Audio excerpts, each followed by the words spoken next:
Bueno, pues hoy vamos a iniciar un nuevo tema. Ya dejamos atrás el tema de la Inquisición. Un nuevo tema que tiene como título la elección del Papa. ¿Cómo se hacía la elección del Papa? ¿Creen ustedes que eso que ahora en nuestros tiempos el cónclave con la fumata bianca y todos acuden a San Pedro, creen que siempre se hizo así?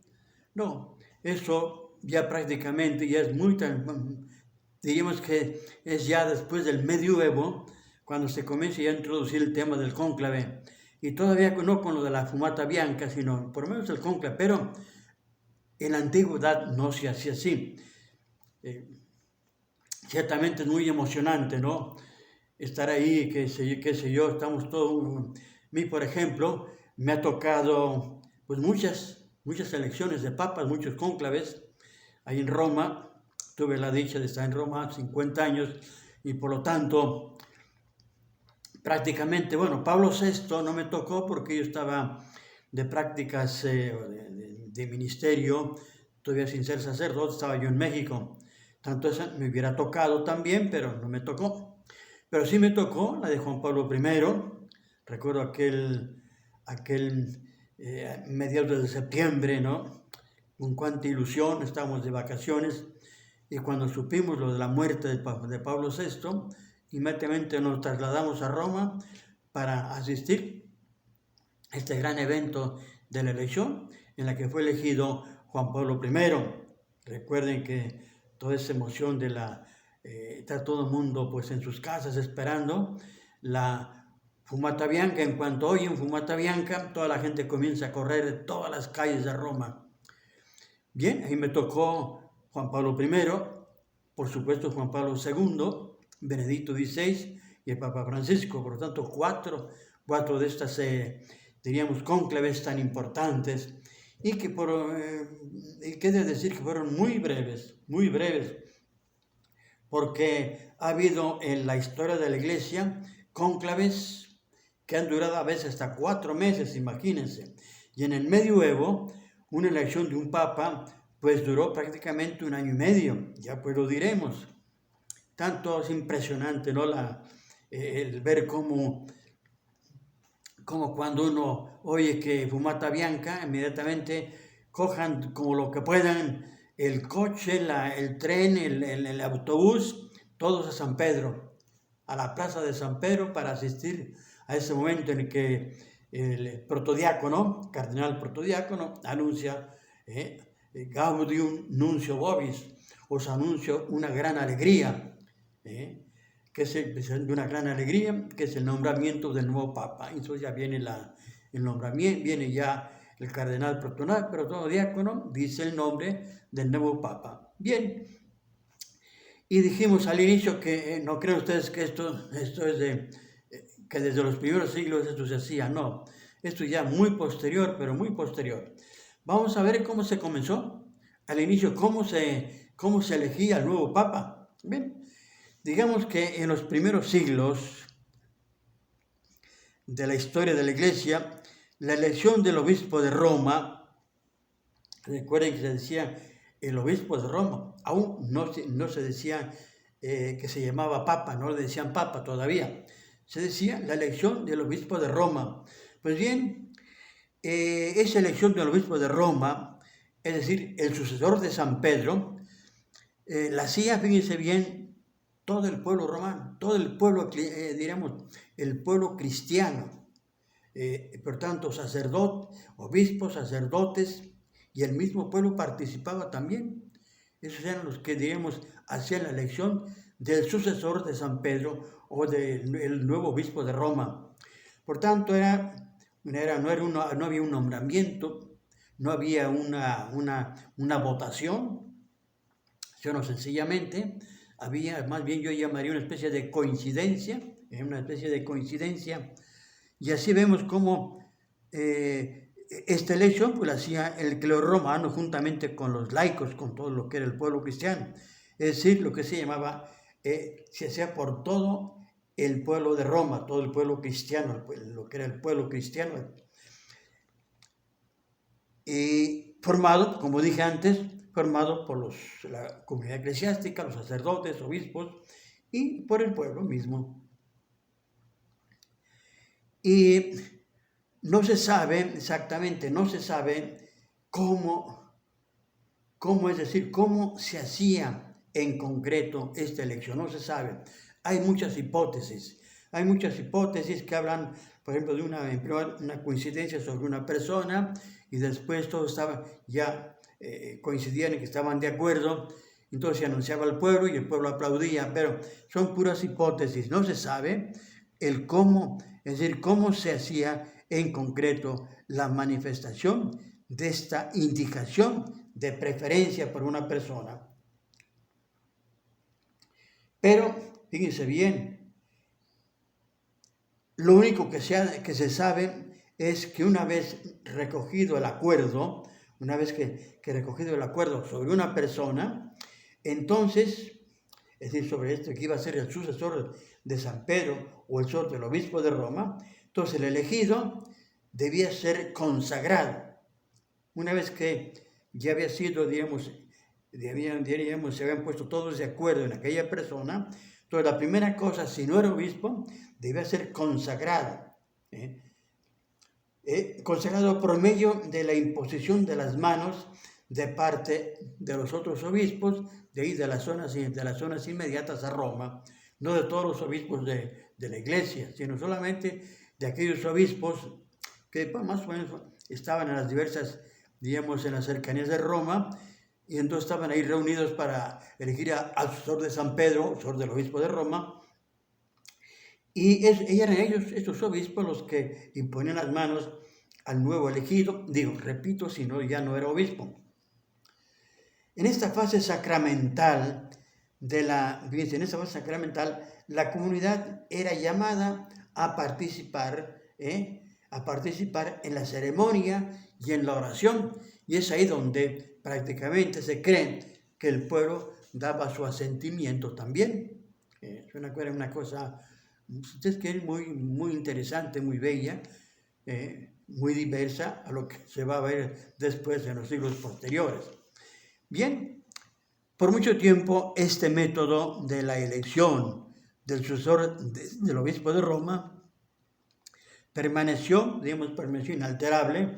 Estamos hablando del siglo I, cuando se eligieron los primeros sucesores de San Pedro, más o menos en torno del siglo I al siglo V. Esta fue la forma que permaneció inalterada. Existen varios elencos de todos los que fueron los sucesores de San Pedro. Está el primer elenco, creo que es el primer elenco, el de San Ireneo, que cuenta San Pedro, San Lino, etcétera, ¿no? Todo el elenco, porque era muy importante. Recuerden que en la iglesia antigua era muy importante saber quiénes estaban en comunión y quiénes no. Entonces una iglesia, para hacer saber que estaba en comunión con todas las demás, mandaba el elenco de sus obispos. Dice, en esta diócesis, la que fuera, en África, en Italia o en España, dice, en este territorio, en esta región o en esta ciudad, los obispos de esta diócesis han sido los siguientes, es cierto, el elenco. Eso indicaba que aquella ciudad con ese elenco estaba en comunión con todas las demás. Esto era muy importante, los elencos de los obispos. Por tanto, de los obispos de Roma también existen elencos. El primero que se conoce, el de San Ireneo, ya viene el famoso elenco liberiano, etc. Ya hablaremos un poquito después sobre eso. Bien, entonces,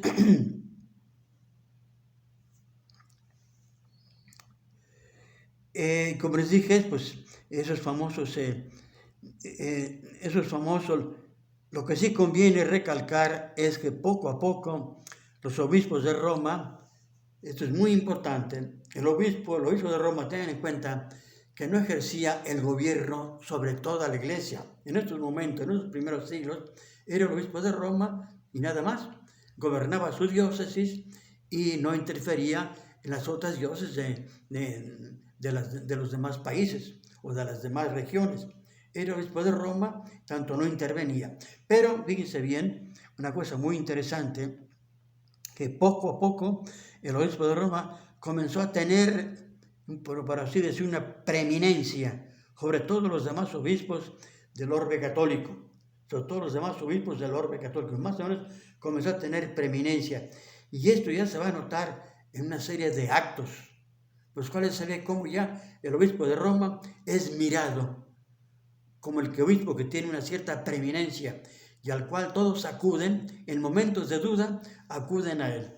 Cuando hay una herejía o cuando un hereje quiere, diríamos, por así decir, comprobar que él está en comunión con toda la iglesia, pues acudía a Roma y en Roma que trataba de conseguir la aprobación del sucesor de San Pedro. Por tanto, esto era muy importante. Sí, tenemos otros datos, por ejemplo, yo les he hablado como el caso de los herejes, acudían a Roma para decir, yo estoy en comunión con el obispo de Roma, por tanto, si el obispo de Roma está de acuerdo en lo que yo enseño, quiere decir que estoy en comunión con todos y que defiendo verdades auténticas, verdades de fe, que no soy un herético.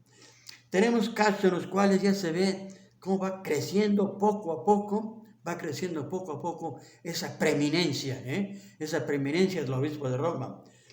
Tenemos, por ejemplo, ya la famosa polémica del Papa San Calixto e Hipólito. Hipólito era un teólogo, Hipólito Romano se le llama así, una polémica que nació porque, fíjense, tengan en cuenta que San Calixto, que ha sido sucesor del Papa Seferino, estamos hablando del final del siglo II, ya siglo III, iniciado del siglo III. San Calixto, pues había sido, antes de ser cristiano, había sido pues, un esclavo. Era un esclavo que al ser bautizado, pues fue liberado, que era muy común que las familias romanas, cuando un esclavo se portaba bien y era de confianza, ya se le daba la libertad. Tanto Calixto era un cristiano que había sido esclavo.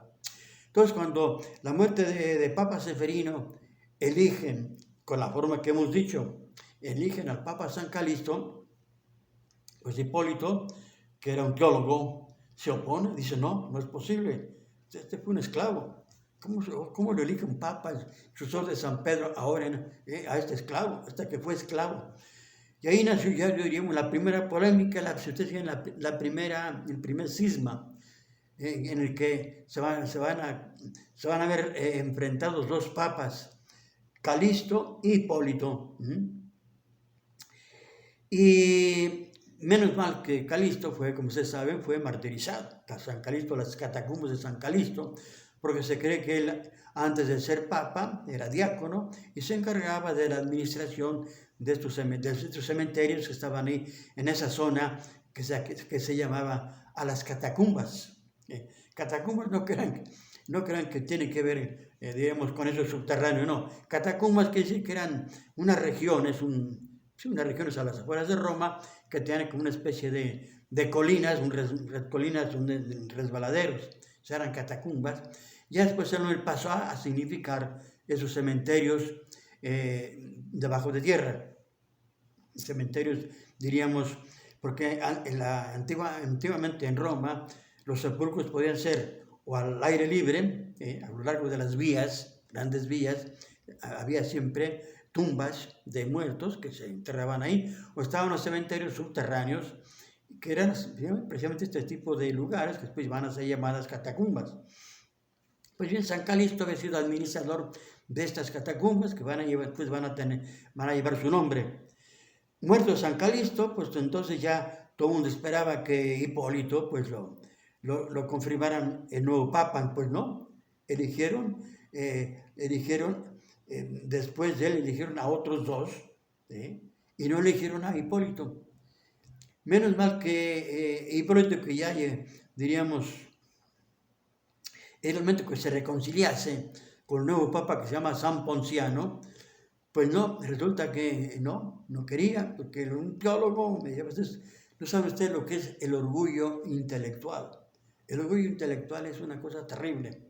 Pues bien, resulta que ambos, Ponciano y Hipólito, son de aquellos mártires ya inicio del siglo III, que son cogidos por diríamos, por el Estado romano, y uno de los castigos no era solamente la pena de muerte, sino también puede ser mandarlos a trabajar a las minas, y se llamaba admetala, metales. Significaba mandarlos en exilio a trabajar en las minas. Y ahí los dos, fueron mandados los dos, digamos, Ponciano y San Calixto, ahí se reconciliaron y los dos murieron mártires. Por eso la Iglesia los considera a los dos mártires. Uno que fue antipapa, Hipólito, pues mártir, porque fue, digamos, santo, porque fue mártir. Bien, así es un caso típico de cómo, diríamos, cómo se va desarrollando el papado, pero siempre con el mismo sistema, como les dije antes, hasta el siglo, prácticamente yo diría, no, hasta el siglo V ya es demasiado. Ya en la época de los sucesores de Constantino ya comienza el Estado a intervenir en la elección de un papa. Pero por ahora quédense con eso, que esa fórmula de que al papa lo elige el pueblo cristiano de Roma, pues quedémonos con eso todavía. Y pues bien, hay otra serie de problemas, siempre en torno a cómo va creciendo la figura del sucesor del obispo de Roma, cómo va creciendo su prestigio, cómo cada vez más son más los obispos que acuden a Roma, porque hay esa tradición de que en Roma se conserva la auténtica tradición. ¿Por qué? Porque ahí estuvo San Pedro y fue martirizado San Pedro y San Pablo. Entonces es una tradición muy fuerte por la cual pues todo el mundo le da un cierto prestigio o preeminencia a ese obispado, al obispado de Roma, y todo el mundo acude. Cuando hay líos, cuando hay problemas, pues todo el mundo acude a Roma. Hay estos casos que yo solamente se los cuento para demostrar esto mismo, cómo Roma, el obispo de Roma va creciendo en prestigio cada vez más. Recuerden que el primado, las palabras de Cristo, tú eres Pedro y sobre este Pedro edificaré mi iglesia, eso permaneció en la conciencia, pero esa conciencia del primado se fue desarrollando paulatinamente. La iglesia fue tomando conciencia de que efectivamente San Pedro y sus sucesores pues eran, diríamos, las cabezas de la iglesia universal. Pero eso va a tardar, va a ser una evolución histórica muy lenta. Todavía en esta época hay solamente esa idea de que ahí está la verdadera fe y todo el mundo acude a ella. Fíjense bien, tenemos ya el caso, por ejemplo, de casos más serios. Por ejemplo, ustedes saben que durante la persecución de Diocleciano, inicios del siglo III, hubo un problema con algunos, no fue con Diocleciano, sino unas cuantas décadas anteriores con Decio, el emperador Decio, cuando él, con las persecuciones al inicio, no crean que fueron universales y continuadas, no, y muchas eran locales. ¿Ya? Las primeras, hasta Decio, se puede considerar que todas las persecuciones eran locales y eran esporádicas y también eran temporales, no duraban mucho tiempo, a lo mejor había un tiempo, pongamos un año, 2 años de persecución, se calmaba todo, entonces ya la iglesia volvía tranquila y podía durar 10, 20 años en completa tranquilidad. Hasta que llegó el emperador Decio y ahí sí, ya dio edictos que tienen que aplicarse en todo el Imperio Romano. Y es ahí donde ya tenemos las persecuciones oficiales con el emperador Decio. Estamos en torno al siglo III, 250 más o menos. Ya Decio mandó publicar en todo el Imperio Romano, en un edicto, que todos aquellos que no ofrecieran sacrificios a la estatua del emperador y a los dioses romanos, pues debían ser hechos prisioneros y obligarles a ofrecer sacrificios. Y si no ofrecían sacrificios, matar, pena de muerte. Y así fue con muchos cristianos, pues algunos escaparon, otros valientemente se presentaron. Yo soy cristiano y yo no voy a ofrecer sacrificios. Estos son los auténticos. Pero algunos muy listos, porque tengan en cuenta cómo el Imperio Romano, cómo el Estado romano controlaba quién había hecho el juramento. o quién había hecho el sacrificio. Entonces, se establecían tribunales en diversas partes de la ciudad o en diversas partes de las ciudades. Se establecían tribunales donde se acercaba fulano de tal. Entonces ya se comprobaba que había ofrecido el sacrificio, entonces se le daba un certificado. Se daba un certificado y eso comprobaba que efectivamente esa persona había hecho el sacrificio a la estatua y a los dioses romanos. Muchos cristianos, como les dije, no se doblegaron y fueron martirizados. Hay una cantidad de mártires en esta época, la época de Decio. Pero otros fueron muy listos. ¿Qué hicieron? Fíjense bien, compraron con dinero el certificado. Compraron con dinero el certificado y quisieron continuar siendo cristianos, pero no eran mártires porque tenían el certificado que habían comprado con dinero. Estos eran los lapsi, es decir, los caídos, pero que no eran, digamos, caídos en el sentido de que habían cometido un grave pecado de idolatría. Estos eran los lapsi. Pues bien, estos lapsi, o caídos en este pecado, con el tiempo se arrepentían y querían volver a la iglesia, que la iglesia los repudiaba. Querían volver a la iglesia y entonces se arrepentían. Entonces hubo dos corrientes dentro de la iglesia, una corriente, diríamos, muy, muy radical, que decían nada, no, si fueron cobardes y cumplieron el certificado y sacrificaron a los dioses, pues allá no merecen ser cristianos y por tanto dejan de ser cristianos. Y estaban, concretamente el obispo de Roma, que era más misericordioso, concretamente se llamaba Cornelio, tuvo toda aquella disputa con los obispos africanos, donde los obispos africanos eran radicales.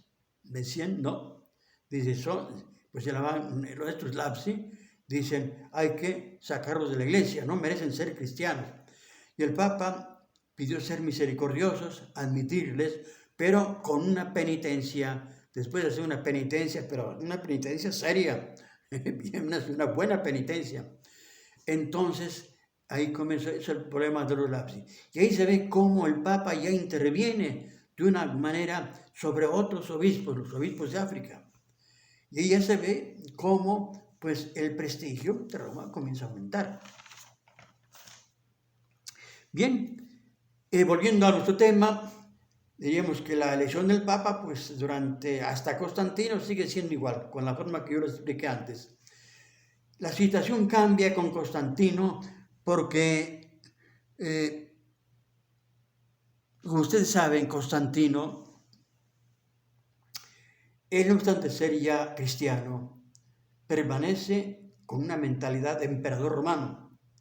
Él se llama cristiano y se profesa cristiano, favorece a los cristianos en todo lo que puede, pero él no renuncia a ese título de pontífice romano. Es el título que tenía el emperador romano. Entonces, Constantino siempre se comportó como un auténtico emperador romano. Por tanto, él intervenía en los asuntos de la iglesia, seguía llamándose pontífices romanos, él así deshacía y enseguida, pues, eso sí, como les dije antes, favorecía mucho a la iglesia.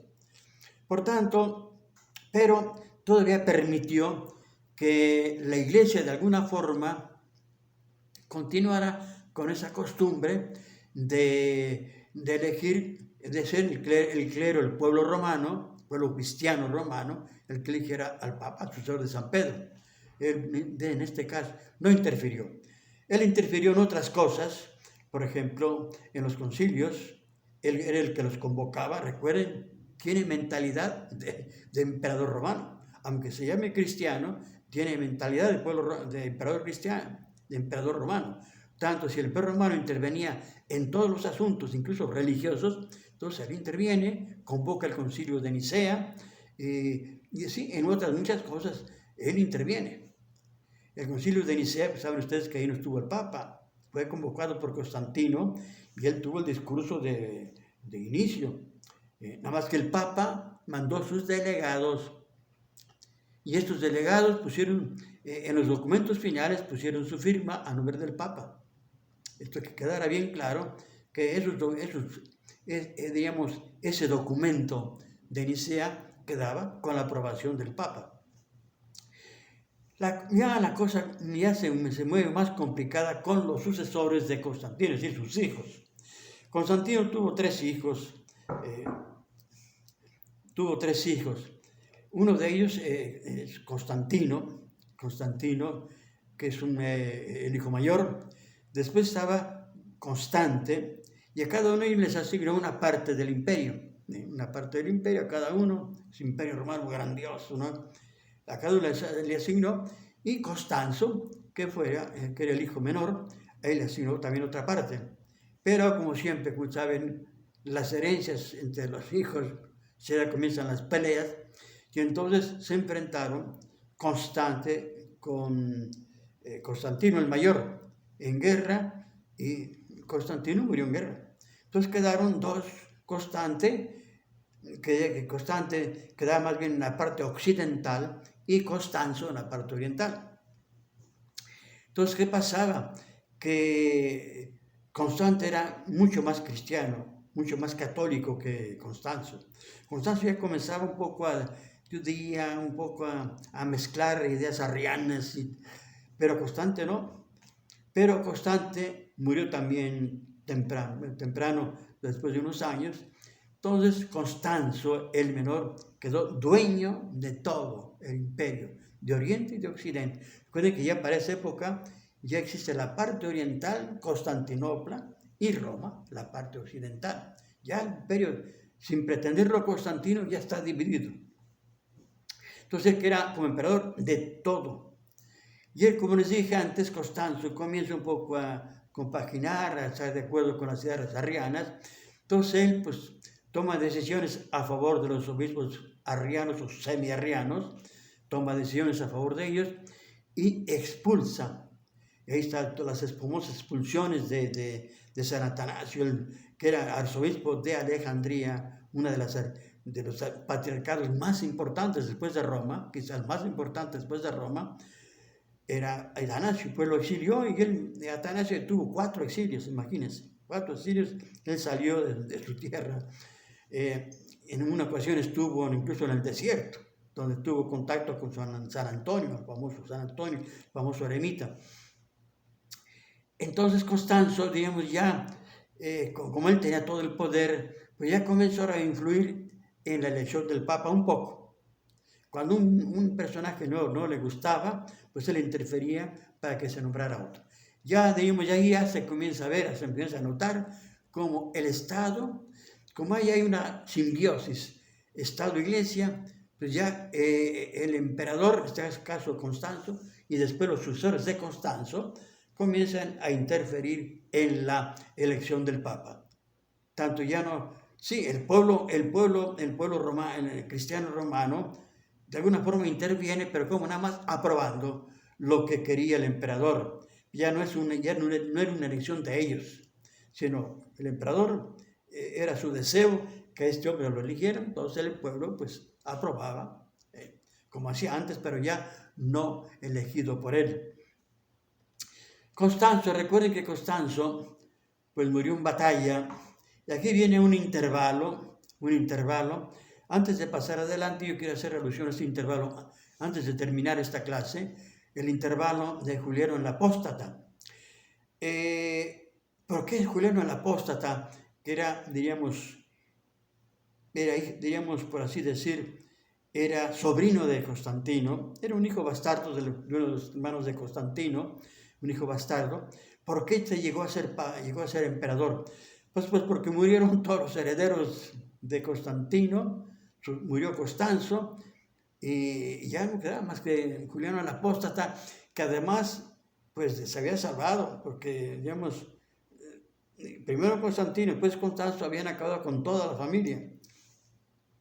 Entonces se salvó de alguna forma, porque después ahí, siendo un niño, lo lograron esconder, y así fue como se salvó. Después él ya recibió una educación cristiana, una educación muy esmerada, con una cultura clásica de primera categoría, pero él todo se lo ocultaba, no revelaba lo que por dentro creía. hasta que llegó a ser emperador. Entonces se quitó la máscara y dijo que no era cristiano, que no creía en las cosas cristianas y que por tanto reimplantaba otra vez el paganismo. Y así, Julián el Apóstata implantó otra vez el paganismo. Fue un periodo brevísimo, prácticamente no llegó a 2 años el periodo de Julián el Apóstata. Todas las leyendas que se han hecho de aquello de que venciste Galileo, todas pues, son puras leyendas. Él murió en batalla porque tengan en cuenta, dicen que valía más que gobernador, valía más como militar. Pero murió en batalla, como todos los emperadores, participaban ellos en las grandes campañas, murió en batalla. Así fue como ya acabó ese paréntesis de persecuciones y otra vez la iglesia vivió en paz.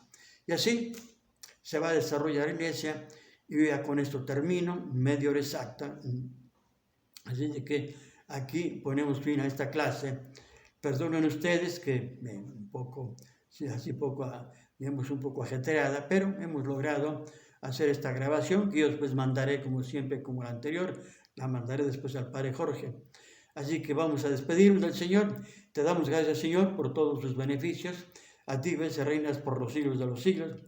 Jesucristo, Rey nuestro, venga a tu reino. María, Reina de los Apóstoles, ruega por nosotros en nombre del Padre, y del Hijo, y del Espíritu Santo. Amén.